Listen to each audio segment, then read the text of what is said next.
hopefully I can get my life to a point where, you know, I'm working on the other side, you know what I mean? Not out there getting high, but out there helping people. I just want to be able to come back around here and work with kids that are in those bad situations and hopefully find them like a better home. I ended up kind of falling in love with engineering, climate change, affordable energy, making sure that people in poverty have access to that energy, I think are some of the problems that I hope to address.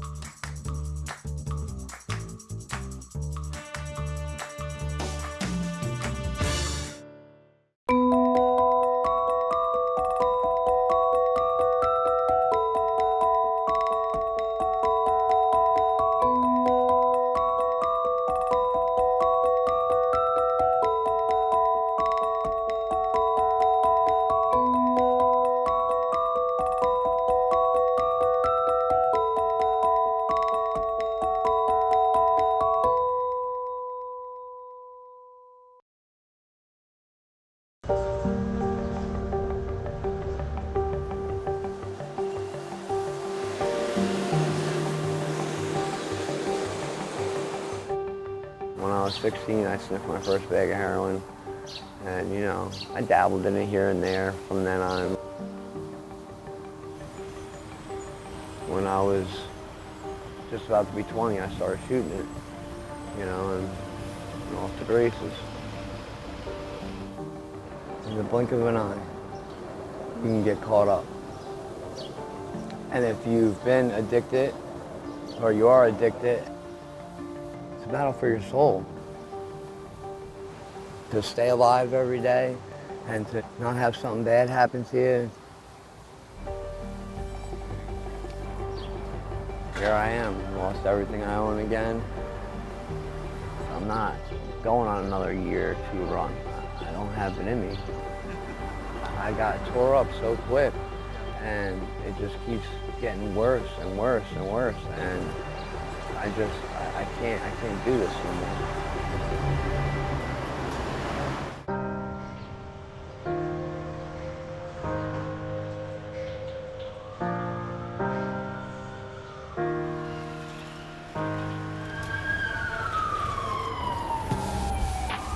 Living down here under the bridge, people steal from each other, people use each other. They live disgusting. They throw their needles. It's just too much.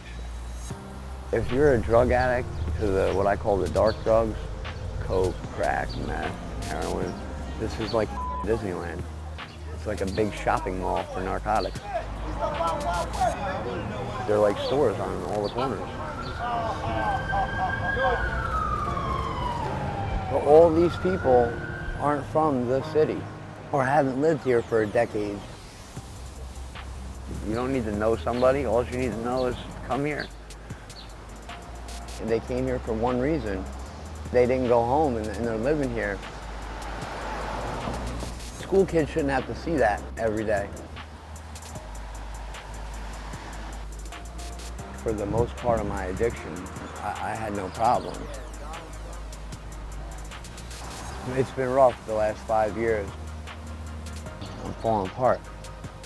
My leg is getting eat up again. Hopefully I can get my life to a point where, you know, I'm working on the other side, you know what I mean? Not out there getting high, but out there helping people. Because I'm good at that, you know what I mean? I'm good at that.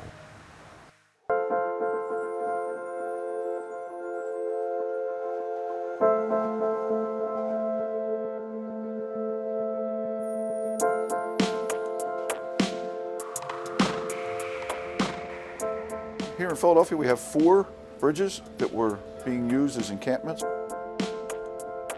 We started this project back in January and have been working with outreach people and with the Philadelphia Police Department to connect with these people to try to get them to go into treatment. It was very important for us to be able to do it in a dignified way. They don't want to be there, but they need help. We did a pilot program where we attempted to move 2 of the bridges. Something to you, just so you're aware. Can you please give us a moment? I am. Legally, I gotta let you know what we're doing, that's all. We needed the people to get help. Living underneath a railroad bridge is got to be close to rock bottom. You were notified that you had to remove your property and leave this location no later than 10 a.m. this morning. Drugs doesn't give you a choice. The community itself don't want the encampments in the neighborhood because they have to deal with the trash, the smell, and everything else. I don't want to see this every day. I don't gotta move. We pay taxes here. That's right. How about the taxpayers? We gotta move. Move for what? Because we want to see this? Y'all should just get up and leave. The city's been trying. We got outsiders trying. We got the church out here trying to help y'all. And all y'all do is take the money and keep getting drugged That's up. right. There's plenty of help. They don't want it. They want a party did on them. That's the drugs, this party. But there's also advocates here in the neighborhood that say, let's get them the help. Guess what? Not everybody's out here is willing to give up drugs today. So let's give them somewhere to live first and then work on those substance use issues. There's no quick fix. 30 days, that's a quick fix. That's a microwave fix right here. You understand what I'm saying? We would like to be able to get the whole opioid market out of this area, but there's a supply and demand issue here. If we can eliminate some of that demand, then the supply will go away. We had over 100 people go into treatment over the last month, and that's 100 less buyers. That's going to put some of these drug dealers out of business. I want to give them a little bit of hope that there's faith in humanity, the people out there that will connect with them and do believe in them, because that's what they're really looking for.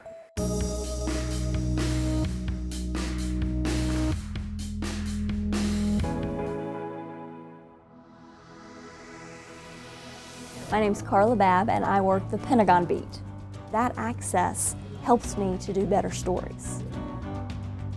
Every day it's my responsibility to collect all of the defense news. It keeps our VOA viewers informed. I get to travel all across the globe. Anything that's defense related and how to protect and keep people safe, that's where I'll go. So it's never a dull moment at the Pentagon. My name is Carla Babb. This is my beat. I'm Patsy Widapuswara. I've been at VOA for 12 years. So almost 20 years ago, my friends and I from college, we started the first Indonesian Debating Society. We started debating internationally, and I found out that I liked it, and I'm pretty good at it. Debating paved the way for me to become a journalist, because it was in one of these competitions where one of the judges, who's a big television producer in Indonesia, she saw me and then tracked me down after I graduated and offered me a job, and the rest is history. Between debating and journalism, there's a lot of similarity. You have to be able to look at an issue from different angles and then absorb the information and present it in the most effective manner.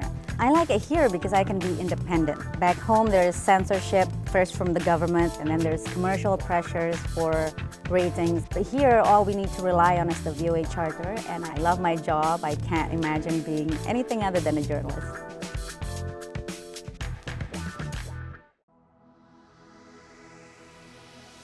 I'm Jim Malone, and I work the political beat. I cover what drives the political issues in the United States, what voters think, what drives the candidates, how public opinion shifts on one issue or another. It keeps you in touch with the American people and where they want the country to go. It's a great way to get a window on what's happening in the United States. I'm Jim Malone, and my beat is U.S. politics.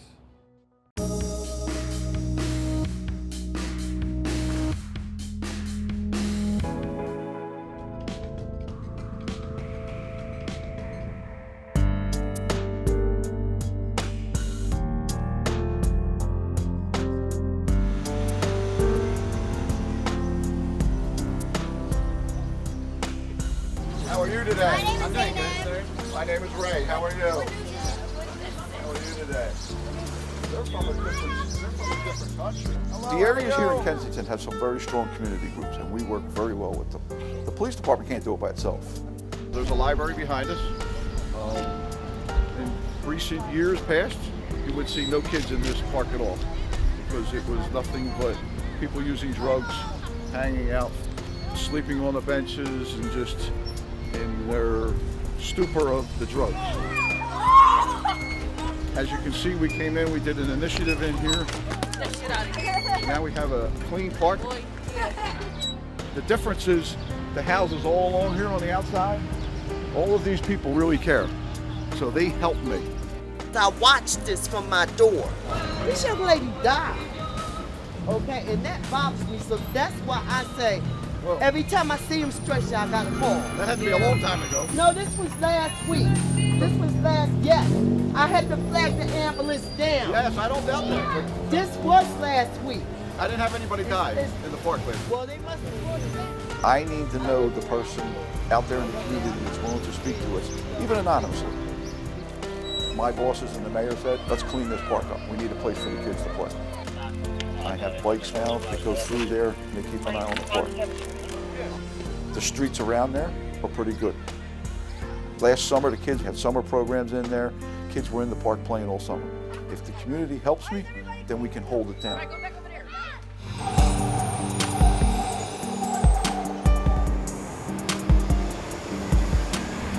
Oh my gosh, Kelly. When I walk up to somebody like Kelly, what I'm trying to accomplish is I'm just making their day just a little bit better. Art supplies. I just took him out of my car. I want to give them a little bit of hope that there's faith in humanity, the people out there that will connect with them and do believe in them, because that's what they're really looking for. How long have you been down here? Too long. Too long? Yeah. Yeah, what brought you to the streets? Drugs. Yeah. Are you actively in? Yeah. Yeah, what are you using? Heroin, crack. Have you sought out any type of treatment? Yeah. How many times? Not that many. No? Because I'm not gonna waste the spot if I don't think I'm gonna actually try. I had 8 years clean. You know, 8 years is a long time to be clean and then end up back here. Yeah. Where were you for those 8 years? I was in school working, had my own place. Can I ask how you get the money to use? Any kind of way, really. You hustle to get it. Yeah. Not the way you want to live your life. No. No. When you're out here, you got your socks, you got your sneakers, you got your clothes. What else you got? Not much of anything. What about food? Food is it's there. If you've been on the streets for any amount of time, you've got to be strong. Yeah, but Why the sometimes no? it takes a stronger person to walk away. You did it before. I did. I think you can do it again.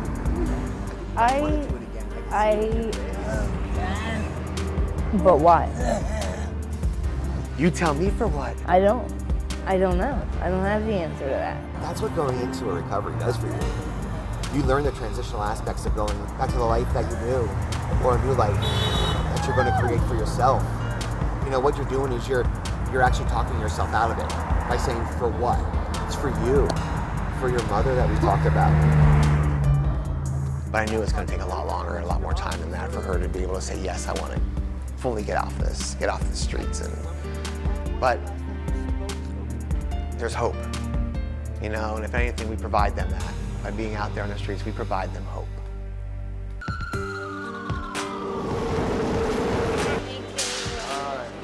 The encampments down there became like a family, and we decided that we could move a family into treatment as opposed to trying to just get different individuals where one says, I won't go unless my girlfriend goes. All right, hold on.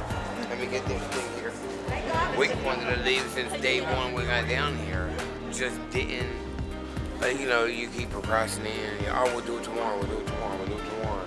And then we got up, and now we had to get up today, and I have to go. No, that's all going. I went through all that. And I get to go and try to get clean and do what I want to do. I get to know that she's going somewhere safe, and this nightmare is over. It's over. It's done.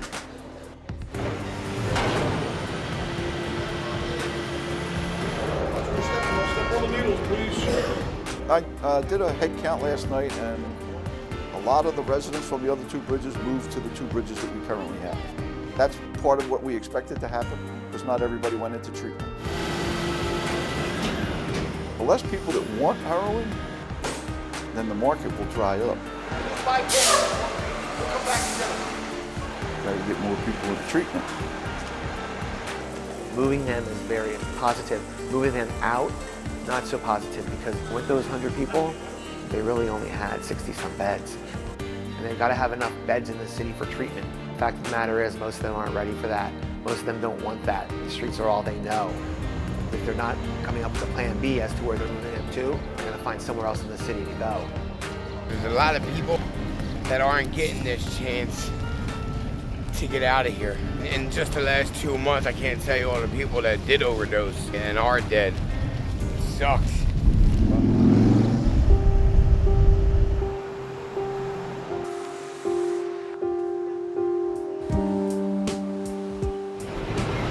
I want to just share something with you. Okay.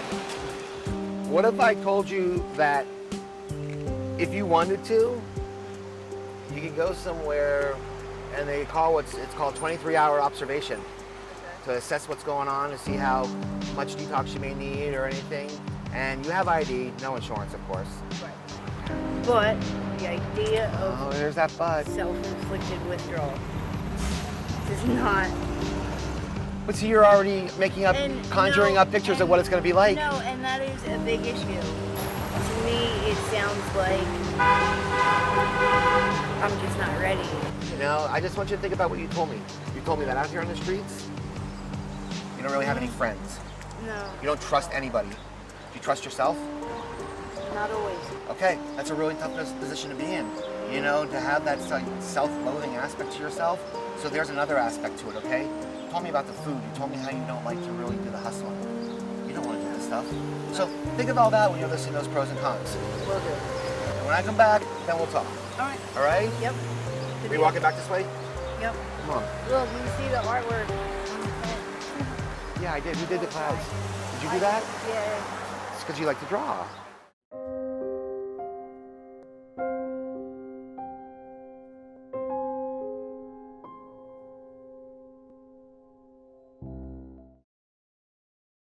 Ever since I started doing a lot of community service, I knew that I really liked to help people. Obviously, in the United States, there's a lot of need.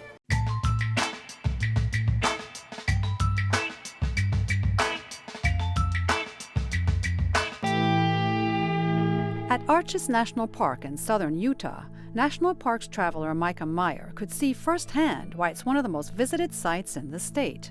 Even outside of the park and all around Utah, there are these arches that just naturally form from the rock eroding. But in Arches National Park are some of the most magnificent, either really large or there's 2 or 3 all clustered together, or there's a double arch where you can see through 2 arches at once. And then, of course, this Delicate Arch. Delicate Arch, considered by many as the most famous natural stone arch in the world. One of the most famous because it's essentially on its own on top of a hill with a giant vista and mountains behind it. And visitors one by one take their time running or walking into the arch to take their picture or waiting over here to take the photo. After his visit to Arches, Micah took a boat tour. I'm on the Colorado River, halfway between Arches National Park and Canyonlands National Park. It gives you a perspective of this land, which many people describe as Mars with water, because it's just so arid and so red and orange looking. It's just this really cool juxtaposition, not only of views, but of the wildlife that survives in the desert.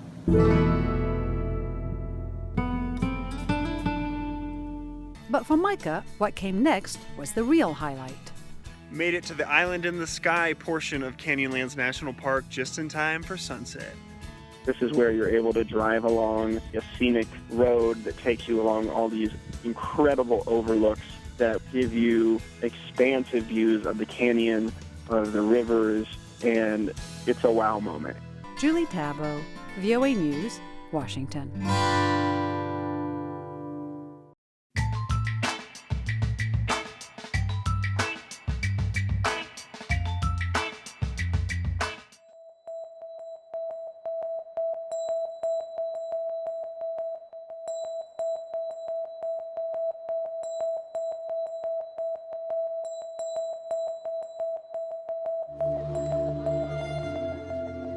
I've been playing violin for 9 years. I started when I was 8 years old. I was in 3rd grade. That makes a total of 9 years playing. I've made it all through high school, all through middle school.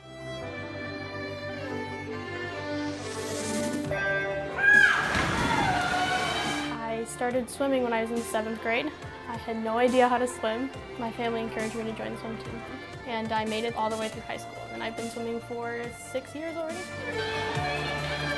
I am the first to graduate high school. My mom has a GED, and as well as my aunts and my uncles. Oh, it's very hard. You have to get those study habits going. If it weren't for my family, I wouldn't be here because, man, oh man, you get some teachers that sometimes have a different way of explaining things. So you have to find a good teacher that'll help you out and tutor you and get a good group of friends that'll help you out as well. Tonight we are going to honors night at my school. Alondra Morales. I got a 3.0 or higher all 4 of my high school years.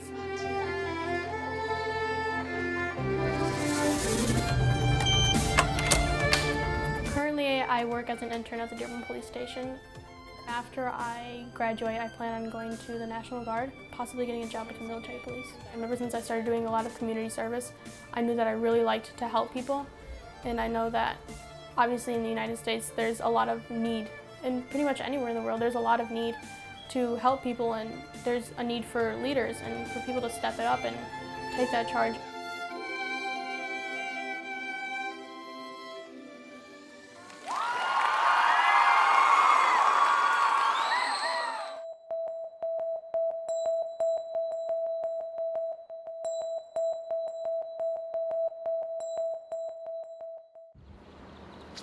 It's definitely a passion. I love playing it.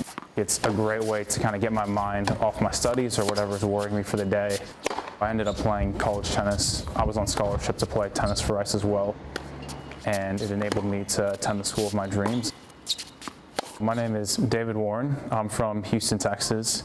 I attended school in Houston as well and went to Rice University, and I studied chemical engineering.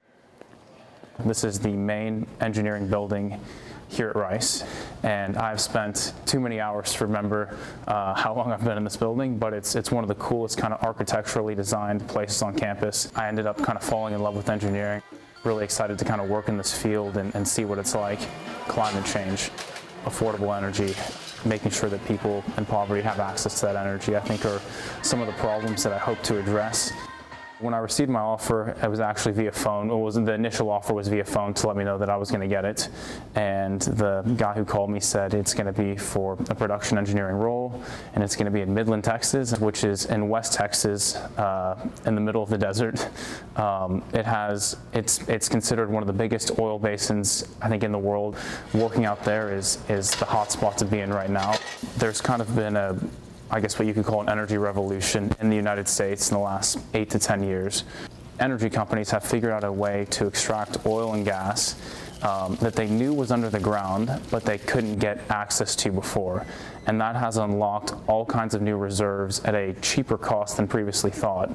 And in doing so, the U.S., rather than becoming a net importer of oil and natural gas, has now been able to produce so much oil and natural gas at a cheaper cost that we can now export it to other countries. At my new job, I will probably have less time to play tennis, but I will still play it socially. I might not be the smartest guy, I might not be the best tennis player, but I think I do a decent job making other people around me better. And bringing a good work ethic and just kind of being a straight shooting kind of guy. I'm excited to get out there, get my hands dirty, and see what it's like.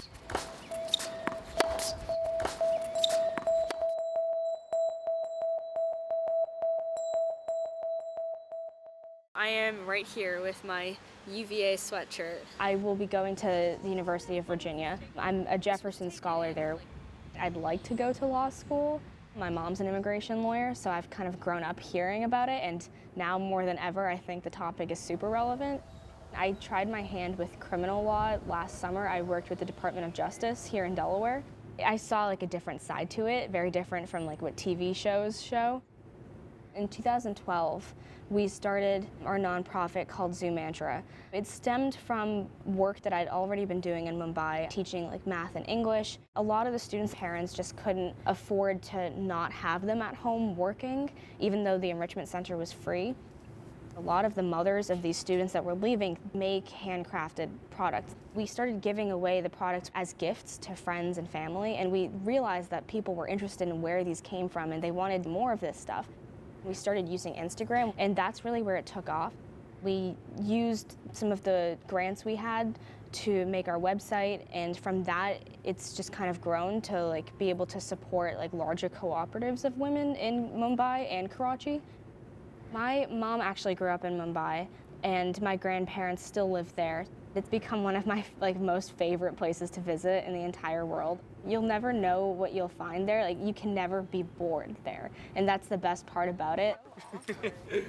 I think just right off the bat, moving here, like into a school that's K through 12, I've never been at a school where people could be at one place for 14 years. I couldn't understand how they knew each other since like before they could even walk. People tend to stick with what they know, and sometimes it's difficult to feel like you have like a global outlook in a place like that. But I think that like if you're always looking for those kinds of people, you'll find them no matter where you go, and I was able to find those kinds of people here.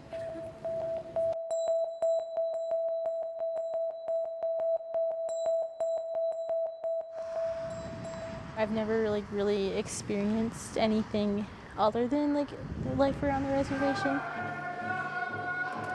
I know like there's a lot of Native Americans, like once you get out into the world, like they say that there's like not a lot of Native Americans, and that's like hard for me to believe. On the reservation, there's like a lot of families that are struggling. Some of my family members lost like a parent to drugs, so that's like a huge thing for me. I just want to be able to come back around here and work with kids that are in those bad situations and hopefully find them like a better home.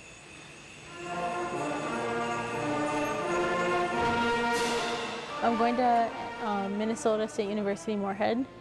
I'm going to major in social work and maybe hopefully get my master's one day. That's my ultimate goal, but right now I'm just focusing on getting my bachelor's. We should never forget where we came from and who was by our side in our life. So class of 2018, now it is time to say goodbye. There's a stereotype like that Native Americans are bad, you know, that they don't expect us to get like a lot, like far in life.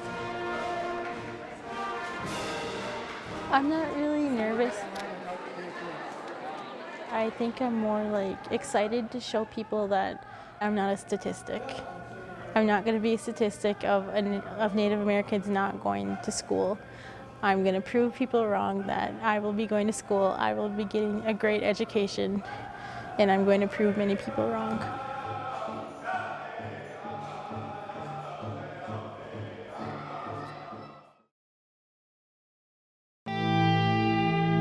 At Arches National Park in southern Utah, National Parks traveler Micah Meyer could see firsthand why it's one of the most visited sites in the state. Even outside of the park and all around Utah, there are these arches that just naturally form from the rock eroding. But in Arches National Park are some of the most magnificent, either really large or there's two or three all clustered together, or there's a double arch where you can see through two arches at once. And then, of course, this delicate arch. Delicate Arch, considered by many as the most famous natural stone arch in the world. One of the most famous because it's essentially on its own on top of a hill with a giant vista and mountains behind it.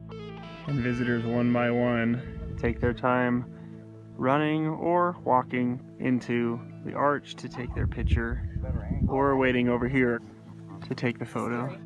After his visit to Arches, Micah took a boat tour. I'm on the Colorado River, halfway between Arches National Park and Canyonlands National Park. It gives you a perspective of this land, which many people describe as Mars with water, because it's just so arid and so red and orange looking. It's just this really cool juxtaposition, not only of views, but of the wildlife that survives in the desert.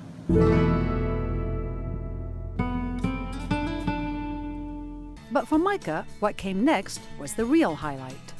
Made it to the Island in the Sky portion of Canyonlands National Park just in time for sunset. This is where you're able to drive along a scenic road that takes you along all these incredible overlooks that give you expansive views of the canyon, of the rivers, and it's a wow moment. Julie Tabo, VOA News, Washington.